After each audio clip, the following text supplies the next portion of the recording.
নমস্কার বন্ধুরা, Prius cooking হাবে সবাইকে স্বাগত জানাই। আজকে নিয়ে চলে এসেছি টক ঝাল মিষ্টি তেল ছাড়া আমের আচার। এই আচারটা কিন্তু অনেক দিন পর্যন্ত আপনারা স্টোর করেও রাখতে পারবেন। এর জন্য আমি দুটো কাঁচা আম নিয়েছি, আর আমগুলো কিন্তু কাটার আগেই ভালো করে ধুয়ে নিয়েছি। কাটার পর কিন্তু আমের মধ্যে কোনো রকম জল কিন্তু লাগানো যাবে না, তাই ভালো করে আমি এটাকে ধুয়ে নিয়েছি। এবার আমের বোটার দিকটা একটা চাকুর সাহায্যে কেটে নিচ্ছি। এই আমের আচারটা কিন্তু কোনো রকম তেলের প্রয়োজন হবে না, আর খেতে কিন্তু হয় দুর্দান্ত বন্ধুরা। আর অনেক দিন পর্যন্ত আপনারা এটাকে স্টোর করে রাখতে পারবেন। রুটি দিয়ে কিংবা ভাত দিয়ে সবের সঙ্গেই খেতে ভীষণ ভালো লাগে। এবার আমের খোসাটাকে আমি ভালো করে একটা পিলারের সাহায্যে তুলে নিচ্ছি। একটুও কিন্তু খোসা যেন আমের গায়ে লেগে না থাকে, সেদিকটা একটু খেয়াল রাখবেন। সম্পূর্ণ খোসাটাকে ভালো করে তুলে নিতে হবে। তো একটা আমের খোসা আমার কিন্তু সুন্দরভাবে তোলা হয়ে গেছে। তো এইরকমভাবে এই আমের খোসাটাকেও আমরা তুলে নেব। তো বন্ধুরা, এতক্ষণ পর্যন্ত যারা ভিডিওটি দেখছেন একটা লাইক করতে ভুলে গেছেন, প্লিজ একটা লাইক দিয়ে ভিডিওটি দেখা কন্টিনিউ করবেন। আপনাদের একটা লাইক আমার জন্য অনেকটা গুরুত্বপূর্ণ। তো এবার দেখুন, আমটাকে আমি এভাবে গোল গোল করে কেটে নিচ্ছি। যেহেতু এখন আমের আঠিটা ভীষণ নরম আছে, তাই কিন্তু এরকমভাবে গোল গোল করে কাটতে কোনো অসুবিধা হবে না। যদি আমের আঠিটা একটু শক্ত হয়ে যায়, তাহলে আপনারা আপনাদের পছন্দ মতো লম্বা লম্বা করেও কেটে নিতে পারেন। এবার আমের যে নরম আঠিটা আছে, এটাকে এভাবে বাদ দিয়ে দেবো। তো এভাবে একটু হাতের সাহায্যে চেপে দিলেই কিন্তু আঠিটা বেরিয়ে যাবে। তো এভাবে কিন্তু আঠিটাকে বের করে নিতে হবে। তো দেখুন, একটা সুন্দর গোল শেপ আমরা পেয়ে গেলাম। একই রকমভাবে সম্পূর্ণ আমটাই কিন্তু আমরা বীজটা বের করে নেব। আর এই রেসিপিটা কিন্তু ভীষণ সহজ, একবার দেখলে যে কেউ বানিয়ে নিতে পারবে। তো আর একটা আমও এরকমভাবে আমি কেটে নিচ্ছি। খুব বেশি মোটাও রাখবেন না, আবার খুব পাতলাও রাখবেন না, এইভাবে কিন্তু এটাকে কেটে নিতে হবে। তো বন্ধুরা, আজকের রেসিপিটা কে কোথা থেকে দেখছেন অবশ্যই আমাকে কমেন্ট করে জানাবেন। আপনাদের সুন্দর সুন্দর কমেন্টে কিন্তু আমি রান্নার উৎসাহ পাই। এবার দেখুন, একটা মিক্সিং বাউলের মধ্যে আমগুলোকে আমরা নিয়ে নিয়েছি। এর মধ্যে দিয়ে দিচ্ছি এক বাটির একটু কম চিনি। তবে চিনির পরিমাণটা আপনারা কম বেশি করে নিতেই পারেন। আমটা যেমন টক থাকবে সেরকমভাবে কিন্তু চিনিটা দিয়ে দেবেন। আমার কিন্তু এই এক বাটি একটু কম চিনি এর জন্য পারফেক্ট ছিল। দিয়ে দিলাম হাফ চামচ লবণ। এবার চিনি আর লবণটা খুব হালকা হাতে এই আমের মধ্যে মাখিয়ে নিচ্ছি। খুব হালকা হাতে কিন্তু এটা মাখতে হবে, না হলে কিন্তু আমের টুকরোগুলো ভেঙে যেতে পারে। তো বন্ধুরা, এখন কিন্তু ভালো করে চিনি লবণটা মাখানো হয়ে গেছে। এবার এটাকে ঢাকা দিয়ে কমপক্ষে আধ ঘন্টার জন্য এটাকে রেস্টে রেখে দিতে হবে। হাতে যদি বেশি সময় থাকে তাহলে কিন্তু আপনারা 1 ঘন্টাও রাখতে পারেন।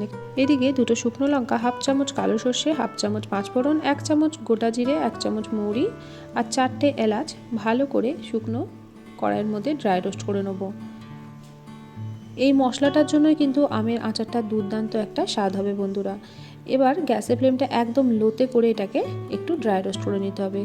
ফ্লেমটা একদম লোতে রেখে অনবরত নাড়াচাড়া করতে করতে দেখবেন একটা সুন্দর এর গন্ধ বেরিয়ে যাবে, আর তখন কিন্তু বুঝতে পারবেন যে এটা ড্রাই রোস্ট করা হয়ে গেছে। এবার গ্যাসের ফ্লেমটা আমি বন্ধ করে দিলাম। এবার এটাকে আমি শিলনোড়ার মধ্যে গুঁড়ো করে নেবো। আপনারা চাইলে কিন্তু মিক্সিতেও গ্রাইন্ড করে নিতে পারেন। তো সেক্ষেত্রে কিন্তু একদম ফাইন পেস্ট করবেন না, একটু দরদরা যেন থাকে সেরকমভাবে কিন্তু এটাকে গুঁড়ো করে নিতে হবে। তো আমি শিলনোড়াতেই এর মধ্যে একটু গুঁড়ো করে নিচ্ছি। তো একটু দরদরা করে এটাকে গুঁড়ো করে নিতে হবে, যেটা মুখে পড়লে কিন্তু ভীষণ ভালো লাগে বন্ধুরা। তো এখন এটা কিন্তু আমাদের সুন্দর করে গুঁড়ো করা হয়ে গেছে। তো এবার এটাকে একটা প্লেটের মধ্যে তুলে নেব। আপনাদেরকে দেখিয়ে দিচ্ছি। তো দেখুন কত সুন্দরভাবে একটু গোটা গোটা থাকবে, এরকমভাবে গুঁড়োটা করে দিচ্ছি। একটা প্লেটে আমরা এটাকে তুলে নিচ্ছি। এবার তো মশলাটা কিন্তু আমাদের একদম রেডি হয়ে গেছে। এবার আধ ঘন্টা পর আমি আমের ঢাকনাটা খুলে নিচ্ছি। এখন কিন্তু অনেকটাই জল ছেড়ে দিয়েছে এই আম থেকে। তো আপনারা কিন্তু এর থেকে বেশিও রেস্টে রাখতে পারেন। আমার হাতে সময় কম ছিল বলে আমি আধ ঘন্টা এটাকে রেস্টে রেখে দিয়েছিলাম। তো এবার এই জল সহ আমটাকেই আমরা দিয়ে দেবো একটা কড়াইয়ের মধ্যে। আমি গ্যাসের ফ্লেমে একটা কড়াই বসিয়ে রেখেছি, আর গ্যাসের ফ্লেমটা একদম লোতে করে রেখেছি। এবার এই চিনি লবণ মাখানো আমটা পুরোটাই এই কড়াইয়ের মধ্যে দিয়ে দিচ্ছি। যেটুকুটা বাটির গায়ে লেগে আছে সেটাও কিন্তু চেঁচে পুচে পুরোটাই দিয়ে দিয়েছি। এবার হালকা হাতে একটু নাড়াচাড়া করে দিচ্ছি। গ্যাসের ফ্লেমটা কিন্তু একদমই হাই রাখবেন না, লো টু মিডিয়ামে আঁচে রেখে একটু নাড়াচাড়া করে দিলাম। এবার আবারও লোতে রেখে 2 মিনিট মতো একটু ফুটিয়ে নেব। খুব বেশি কিন্তু সময় ধরে রাখবেন না বন্ধুরা, তাহলে কিন্তু আমগুলো গলে যাবে। এখন 2 মিনিট হয়ে গেছে, দেখুন ভালো করে এখন আমগুলো কিন্তু ফুটে গেছে। আমটা কিন্তু অনেকটাই সেদ্ধ হয়ে গেছে। এবার এর মধ্যে দিয়ে দেবো সুন্দর একটা কালারের জন্য হাফ চামচ কাশ্মীরি লঙ্কার গুঁড়ো, আর দিয়ে দেবো কিছুটা হলুদ গুঁড়ো। তো কাশ্মীরি লঙ্কার গুঁড়োটা কিন্তু অপশনাল, সুন্দর একটা কালারের জন্য আমি দিয়ে দিলাম। এবার দিয়ে দিলাম হলুদ গুঁড়ো। তো এবার ভালো করে হলুদ আর কাশ্মীরি লঙ্কার গুঁড়োটাকে একটু নাড়াচাড়া করে এই আমের আচারের মধ্যে মিশিয়ে দিচ্ছি। খুব হালকা হাতে কিন্তু মেশাবেন, এই সময় কিন্তু আমটা ভীষণ নরম থাকে। তো খুব ভালোভাবে এটাকে মিশিয়ে দিলাম, আর কিন্তু ঢাকা দেবো না, ঢাকা ছাড়াই একটু ভালো করে এটাকে ফুটিয়ে নিতে হবে। তো আমি আরও 1 মিনিট মতো ভালো করে এটাকে ফুটিয়ে নিয়েছি। এখন কিন্তু আমটা সুন্দরভাবে সেদ্ধ হয়ে গেছে, আপনাদেরকে দেখিয়েও দিচ্ছি। দেখুন আমটা কিন্তু সুন্দরভাবে সেদ্ধ হয়ে গেছে, এর থেকে বেশি কিন্তু সেদ্ধ করব না, তাহলে কিন্তু একদমই গলে যাবে। তো এবার এর মধ্যে দিয়ে দেবো ড্রাই রোস্ট করে রাখা ভাজা মশলাটা। তো বন্ধুরা, আমি যতটা মশলা করেছিলাম অতটা মশলা কিন্তু আবার লাগেনি, 1 চামচ মতো রেখে দিয়ে বাকি মশলাটা এর মধ্যে দিয়ে দিলাম। তো মশলাটা দিয়েও খুব হালকা হাতে ভালো করে একটু নাড়াচাড়া করে দিচ্ছি।